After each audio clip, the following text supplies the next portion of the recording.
Welcome back media Chhattisgarh. चलिए देखते हैं छत्तीसगढ़ की 25 फटाफट बड़ी खबरें। साथ ही डेली खबरों से अपडेट रहने के लिए चैनल को सब्सक्राइब करने के साथ वीडियो को लाइक करें।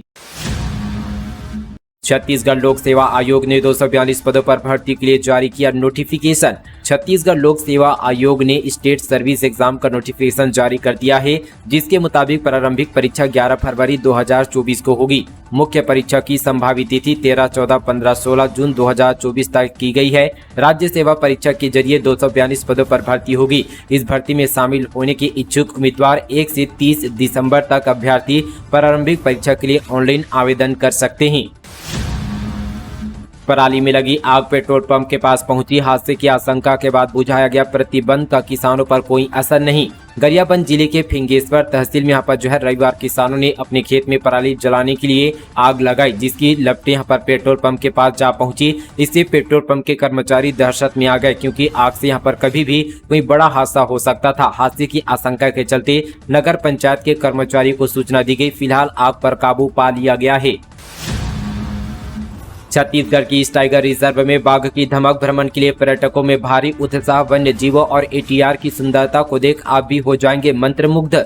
छत्तीसगढ़ के मुंगेली जिले में स्थित अचानक कमार टाइगर रिजर्व के जंगल में इन दिनों टाइगर का धमक देखा जा रहा है। दरअसल 1 नवंबर से पर्यटकों के भ्रमण के लिए एटीआर का निर्धारित एरिया खोल दिया जाता है, जहां बिलासपुर के राकेश यादव सहित कुछ अन्य लोग यहां पर वन विभाग के जिप्सी वाहन में जंगल क्षेत्र का भ्रमण कराते थे। इस दौरान अचानक कमार से यहां पर जलदा के सड़क के पास ही टाइगर के होने का संकेत मिला। इसी बीच उन्होंने यहां पर टाइगर को सड़क किनारे मूवमेंट करते हुए देखा। इस यहां पर अब एटीआर में भ्रमण के लिए पर्यटकों में भारी उत्साह देखा जा रहा है। गृह मंत्री के क्षेत्र में उन्हीं के करीबी पर जानलेवा हमला। 15 से 20 लोगों ने मिलकर किया कांग्रेस नेता पर हमला। चाकू लगने से हालत गंभीर। दुर्ग जिले के नवई थाना के अंतर्गत रिसाली क्षेत्र में कांग्रेस नेता पप्पू यादव पर कुछ लोगों ने जानलेवा हमला कर दिया। हमले के बाद कांग्रेस नेता की हालत गंभीर बनी हुई है। रिसाली गृह मंत्री ताम्रध्वज साहू का क्षेत्र है और पप्पू यादव उनका यहाँ पर करीबी कार्यकर्ता है। लोगों का कहना है कि जब यहाँ पर गृह मंत्री के क्षेत्र में उनके कार्यकर्ता और कांग्रेस नेता सुरक्षित नहीं है, तो फिर आम लोगों की सुरक्षा पुलिस कैसे करेगी। बिलासपुर शहर में अब फ्री हुआ इंटरनेट। शहरवासी ले रहे हैं अनलिमिटेड नेट का मजा। दरअसल यहाँ पर डिजिटल सेवा के क्षेत्र में बिलासपुर स्मार्ट सिटी लिमिटेड ने शहर को एक और बड़ी सुविधा के रूप में हाई स्पीड फ्री वाईफाई सेवा दे रही है, जिसमें कोई भी यहाँ पर अनलिमिटेड एक्सेस कर सकता है। फ्री वाईफाई की सुविधा लेने के लिए सिर्फ यहाँ पर पंजीयन की प्रक्रिया से गुजरना होगा। इसके बाद शहर में जहाँ भी इसकी सुविधा दी गई है उसके दायरे में आती यहाँ पर वाईफाई ओपन करने पर खुद व खुद यहाँ पर मोबाइल में इंटरनेट शुरू हो जाएगा और इसके बाद अनलिमिटेड नेट का आनंद लिया जा सकता है। सरकार किसी भी पार्टी की बने लोगों को मिलेगा सस्ता सिलेंडर। छत्तीसगढ़, मध्य प्रदेश, राजस्थान, तेलंगाना सहित 5 राज्यों में विधानसभा चुनाव हो रहे हैं, जिसमें छत्तीसगढ़ और राजस्थान में चुनाव शांतिपूर्ण ढंग से संपन्न हो गया है। चुनाव परिणाम आना अभी बाकी है, जिसका बेसब्री से इंतजार किया जा रहा है। वहीं शेष बचे अन्य राज्यों में आने वाले कुछ दिनों में चुनाव संपन्न हो जाएंगे। चुनाव हो रहे सभी राज्यों के राजनीतिक पार्टियों ने इस बार अपने घोषणा पत्र में कई तरह की योजनाएं लाने की बात कही है, जिसमें सस्ता सिलेंडर देने के वादे भी किए गए हैं। 5 राज्यों में हो रहे विधानसभा चुनाव में रसोई गैस सिलेंडर के दाम पर पार्टियों ने जमकर दांव खेला है। छत्तीसगढ़ में कांग्रेस सरकार सिर्फ यहाँ पर सिलेंडर पर 500 रुपए की सब्सिडी देने, तो वहीं भाजपा ने 500 रुपए में हर गरीब परिवार को सिलेंडर देने की घोषणा की है। मध्य प्रदेश में भाजपा ने 450 रुपए में, तो कांग्रेस ने 500 रुपए में सिलेंडर देने और राजस्थान में कांग्रेस ने गरीब महिलाओं को 400 रुपए में गैस सिलेंडर देने की घोषणा की है। तेलंगाना और मिजोरम में भी कांग्रेस, भाजपा समेत तीसरे मोर्चे ने कम कीमत पर सिलेंडर देने का वादा किया है। यानी सरकार किसी की भी बने लोगों को सस्ता सिलेंडर मिलने की पूरी उम्मीद है।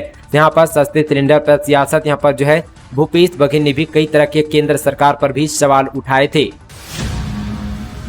टिकट पर 2.5 गुना लगाम। छत्तीसगढ़ में स्टेट क्रिकेट संघ ने मचाई लूट। 2000 में बेच रहे 750 वाली टिकट। स्टेडियम में बिजली भी गुल। राजधानी के शहीद वीर नारायण सिंह स्टेडियम में भारत और ऑस्ट्रेलिया के बीच T20 सीरीज का चौथा मुकाबला खेला जाएगा, जिसको लेकर क्रिकेट के दीवानों के बीच यहाँ पर काफी उत्साह देखा जा रहा है। ये उत्साह टिकट का रेट यहाँ पर सुनते ही टाँ यहाँ पर फीस होता भी दिखाई दे रहा है। जानकारी के अनुसार पहले यहाँ पर टिकट की शुरुआती दाम यहाँ पर CSC ने 3500 रुपए तय किया था, लेकिन लेकिन विरोध होने के बाद दाम यहाँ पर कम करके 2000 कर दिया गया। हालांकि लोगों का कहना है कि यहाँ पर 2000 भी बहुत ज्यादा है, क्योंकि यहाँ पर सीरीज के बाकी मुकाबले जहां खेले जा रहे वहां टिकट की शुरुआती कीमत 750 रुपए है। ऐसे में सवाल उठना लाजमी है कि यहाँ पर ऐसा कौन सी यहाँ पर विशेष सुविधा है CSE ने दे रहा है जिसके लिए बाकी यहाँ पर स्टेडियम की अपेक्षा लगभग 2.5 गुना यहाँ पर दाम वसूला जा रहा है।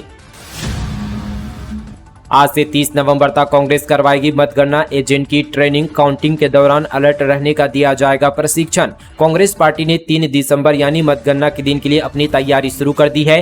आज से यहाँ पर 30 नवंबर तक सभी जिला मुख्यालय संगठन में विधानसभावार यहाँ पर मतगणना एजेंट की ट्रेनिंग होगी, इसलिए सभी एजेंट को यहाँ पर जानकारी दे दी गई है। आरोपी तसीम दास ने कोर्ट में कहा, सेंट्रल एजेंसी ने सीएम बघेल के खिलाफ बयान पर जबरन कराया हस्ताक्षर।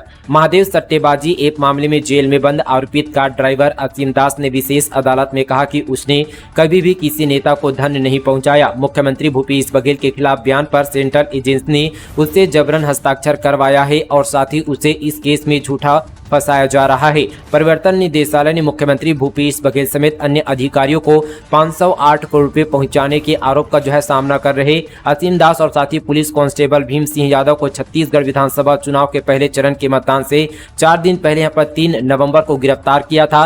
3 दिसंबर को मतगणना होगी। ऐसे में समय में असीम दास का विशेष अदालत में मुख्यमंत्री के यहाँ पर क्लीन चिट देने का वाला बयान राजनीतिक गलियारों में चर्चा का विषय बना हुआ है। मेडिकल में अब प्लास्टिक थैली बैन, ब्राउन पेपर लिफाफे में देना होगा दवाई, होगी सख्त कार्रवाई। सिंगल यूज प्लास्टिक को लेकर अब निकाय स्तर पर सख्ती बरती जाएगी। खासतौर से मेडिकल दुकानों में ग्राहकों को दी जाने वाली दवाई अब प्लास्टिक के बजाय ब्राउन पेपर के बने लिफाफे में देना होगा। इसके लिए नगर निगमों, नगर पालिका पार्षदों को अभियान चलाकर पालन करने के निर्देश यहां पर रायपुर में दिया गया है। साथ ही निर्देशित नगरीय प्रशासन विभाग ने सभी निकायों को जारी किया है। जारी निर्देश में एकल प्लास्टिक के विलोपन को लेकर गठित टास्क फोर्स की बैठक में लिए गए निर्णयों के बारे में अवगत कराया गया। बैठक में 5 से एजेंडों पर चर्चा कर निर्णय लिया गया। बैठक में इस साल जुलाई में हुई थी। साथ ही बैठक में बताया गया कि सभी नगरीय निकायों द्वारा करीब 20,000 किलो सिंगल यूज प्लास्टिक जब्त की गई है। इसके अलावा टीम द्वारा संबंधित लोगों से साथ ही यहाँ पर 49,15,000 रुपए का जुर्माना वसूला गया है। सोना हुआ महंगा, बाजार में चमक बरकरार। 5 साल में 30,000 से 63,000 रुपए भाव, लेकिन रायपुर में निवेशकों की पहली पसंद। सोने की कीमतों में लगातार इजाफा हो रहा है। इसके बावजूद सराफा बाजार में लोगों की भीड़ है। त्योहारों के साथ ही शादी का सीजन होने से लोग ज्वेलरी खरीदने पहुंच रहे हैं। पिछले 5 सालों के आंकड़ों को देखें तो सोने की कीमत में दुगनी बढ़ोतरी हुई है। ऐसे में गोल्ड में निवेश करना भी लोगों की पहली पसंद बन गया है। सोने की कीमत पर गौर करें तो पिछले साल 2022 की दिवाली में भाव यहाँ पर 63,000 रुपए प्रति 10 ग्राम था, लेकिन आज बढ़कर 63,500 रुपए पहुँच गया है। एक साल में ही यहाँ पर सोने की कीमत में 10,500 रुपए का उछाल आया है। पिछले सप्ताह सोना स्टैंड यहाँ पर 750 रुपए प्रति 10 ग्राम की बढ़त के साथ बिका है। चुनाव नतीजों के दिन दुर्ग में शराब दुकानें रहेगी बंद, कलेक्टर ने किया ड्राई डे का ऐलान। दुर्ग कलेक्टर एवं जिला दंड अधिकारी पुष्पेंद्र कुमार मीना ने विधानसभा निर्वाचन 2023 के अंतर्गत मतगणना तिथि रविवार 3 दिसंबर 2023 को मतगणना स्थल क्षेत्र शंकराचार्य इंजीनियरिंग कॉलेज जुनवानी भिलाई एवं सीमावर्ती क्षेत्र में स्थित सभी देसी शराब और विदेशी शराब की फुटकर दुकानों, रेस्टोरेंट, बार, होटल बार एवं साथ ही क्लब को बंद करने के लिए यहाँ पर शुष्क दिवस घोषित किया है। अभी कर रहे हैं मिंजाई, नई सरकार बनने के बाद नए दाम पर बेचेंगे धान की मिंजाई में जुटे मंत्री मोहन मरकाम ने दिया बड़ा संदेश। कोंडागांव जिले से बड़ी खबर निकलकर सामने आ रही है। दरअसल मंत्री मोहन मरकाम इन दिनों अपने पैतृक गांव टेडमुंडा में किसानी कार्य में हाथ बटा रहे हैं। सोशल मीडिया पर उन्होंने धान मिंजाई की फोटो वीडियो शेयर करते हुए बताया कि नई सरकार बनने के बाद वे नए दाम पर धान बेचेंगे। मोहन मरकाम ने बताया था कि पिछले चुनाव में उनका 2.5 लाख का ऋण माफ हुआ था। इस बार भी यहाँ पर 4 लाख का ऋण लिया है। इसके साथ ही उन्होंने बताया कि अभी धान की मिंजाई कर रहा हूँ, नई सरकार बनने के बाद 3200 रुपये की नई दर पर धान बेचेंगे।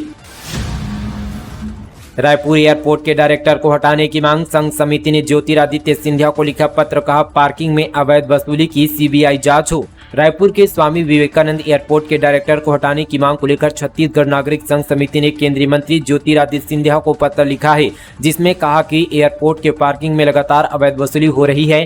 जिसकी केंद्रीय एजेंसी सीबीआई या सेंट्रल विजिलेंस कमीशन से जांच होनी चाहिए। समिति ने पत्र में कहा कि पार्किंग की अवैध वसूली के चलते आम जनता में नाराजगी है, जिस वजह से किसी भी दिन अप्रिय स्थिति बन सकती है। लोगों में आक्रोश इतना है कि रायपुर एयरपोर्ट में प्रताड़ित हो रहे लोग अक्सर सोशल मीडिया पर अवैध वसूली को लेकर ट्वीट करते रहते हैं। इन सब के बावजूद एयरपोर्ट में डायरेक्टर अवैध वसूली नहीं रुकवा पा रहे हैं। दगाबाजों पर कार्रवाई, पार्टी विरोधी काम करने पर युवा कांग्रेस के नेता पर गिरी निष्कासन की गाज, इन्हें सौंपी गई जिम्मेदारी। विधानसभा चुनाव में पार्टी विरोधी गतिविधियों में शामिल नेताओं के खिलाफ कांग्रेस लगातार कार्रवाई कर रही है। ऐसे में अब कार्रवाई का दौर युवा कांग्रेस में भी चल पड़ा। पलाश यहां पर मल्होत्रा को विधानसभा चुनाव में पार्टी और कांग्रेस के अधिकृत प्रत्याशी के खिलाफ चुनावी गतिविधियों में लिप्त पाए जाने के कारण तत्काल प्रभाव से संगठन से 6 साल के लिए निष्कासित कर दिया गया है। उनकी जगह यहां पर नवाज खान को जिम्मेदारी सौंपी गई है।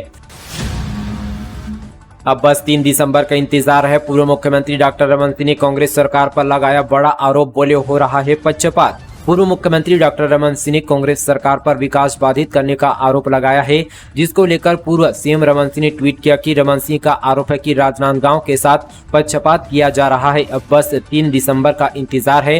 पूर्व मुख्यमंत्री डॉक्टर रमन सिंह ने ट्वीट कर लिखा कि पिछले 5 साल से कांग्रेस की सरकार में राजनांदगांव के साथ पक्षपात हुआ है। राजनांदगांव से विभिन्न यहाँ पर शासकीय कार्यालय को हटाकर जिले के विकास कार्यों को बाधित किया गया है। अब यहाँ पर आचार संहिता के दौरान महुआ फूल यहाँ पर प्रसंस्करण इकाई को राजनांदगांव से पाटन यहां पर ले जाया जा रहा है, जो एक बार फिर से राजनांदगांव के साथ हो रहे पक्षपात का जो है प्रमाण बनकर खड़ा है। साथ ही आगे उन्होंने लिखा कि अब बस 3 दिसंबर का इंतजार है। बहुत जल्द प्रदेश में भाजपा की सरकार बनती ही राजनांदगांव समेत पूरे प्रदेश के रुके विकास कार्यों को एक बार फिर से गति मिलेगी।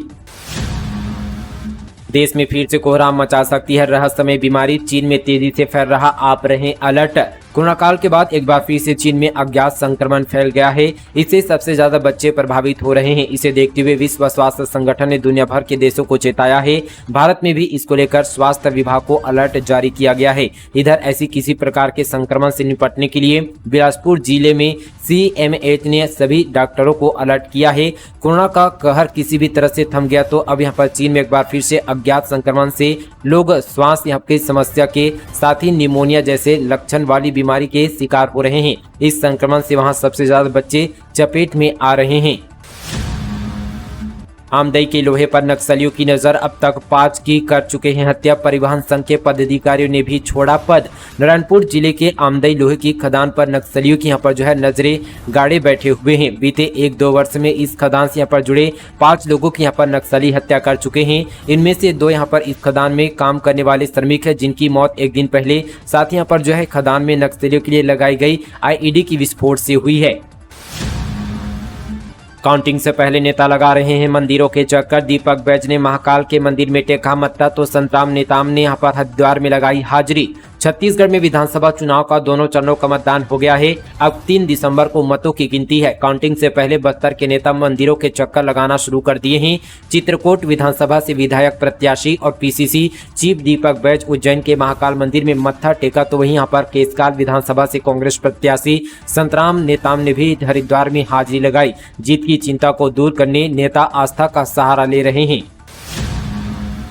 तार से लगी ट्रैक्टर में आग, लाखों का धान जलकर खाक। जसपुर जिले से बड़ी खबर, पथलगांव के बिलाई टांगर मोहल्ले में झूलते तारों से ट्रैक्टर में भीषण आग लग गई। इस यहाँ पर किसान का लाखों रुपए का धान जलकर खाक हो गया है। ट्रैक्टर के यहाँ पर ड्राइवर ने किसी तरह से कूदकर अपनी जान बचा ली। अपने यहाँ पर खेत से धान कटाई के बाद किसान यहाँ पर लखनलाल ट्रैक्टर ट्राली में भरकर जो है धान ला रहा था। इसी दौरान सड़क के बीचों बीच नीचे जुड़ रहे करंट प्रभावित तार की चपेट में आ जाने से पूरा धान जलकर खाक हो गया है। आग लगने से ट्रैक्टर ट्राली में रखा लाखों रुपए का धान यहाँ पर जल जाने से किसान की मुश्किल बढ़ गई है। लुटेरों ने जितना लूटा सबका बदला लिया जाए, CM बघेल बोले। बाय बाय KCR के नारों से तेलंगाना की हवाएं गूंज रही है। मुख्यमंत्री भूपेश बघेल ने तेलंगाना में विधानसभा चुनाव प्रचार किया। सीएम भूपेश बघेल ने सोशल मीडिया पर लिखा कि तेलंगाना में अद्भुत माहौल है। बाय बाय KCR के नारों से तेलंगाना की हवाएं गूंज रही है। हाथ के पंजे को देख यहाँ पर लोग भरोसा जता रहे हैं। कह रहे हैं कि जिस राज्य को कांग्रेस ने बनाया है अब उसे कांग्रेसी यहाँ पर संवारेंगे। लुटेरों ने जितना लूटा है सबका बदला लिया जाएगा। रायपुर में ईवीएम को 3 लेयर सिक्योरिटी, स्ट्रांग रूम के बाहर 200 जवान, 50 सीसीटीवी का पहरा, काउंटिंग में ड्यूटी लगने की भी अलग प्रक्रिया। छत्तीसगढ़ विधानसभा चुनाव की मतगणना 3 दिसंबर को होने वाली है। इसके लिए ईवीएम की सुरक्षा व्यवस्था के पुख्ता इंतजाम किए गए हैं। रायपुर जिले के 7 विधानसभा सीटों की ईवीएम को सेज बाहर के गवर्नमेंट इंजीनियरिंग कॉलेज में यहाँ पर सुरक्षित रखा गया। साथ ही स्ट्रांग रूम और पूरे कैंप की यहाँ पर सुरक्षा के लिए 3 लेयर सिक्योरिटी तैनात की गई है। 3 लेयर सिक्योरिटी में 200 सुरक्षा जवानों की तैनात किया गया। इसके अलावा 50 से अधिक सीसीटीवी कैमरा लगाकर 24 घंटे स्ट्रांग रूम की यहाँ पर मॉनिटरिंग की जा रही है। कैंप में आने वाले हर शख्स की अलग से यहाँ पर वीडियो रिकॉर्डिंग की जा रही है। तो दोस्तों ये थी आज की तमाम छत्तीसगढ़ की बड़ी खबरें। इसी तरह की और खबरों से जुड़े रहने के लिए मीडिया छत्तीसगढ़ चैनल को सब्सक्राइब कीजिए। इस वीडियो को ज्यादा से ज्यादा छत्तीसगढ़ भाइयों के साथ शेयर कीजिएगा। चलिए दोस्तों आज के लिए बस इतना ही। तब तक के लिए जय हिंद, जय छत्तीसगढ़, जय जोहार।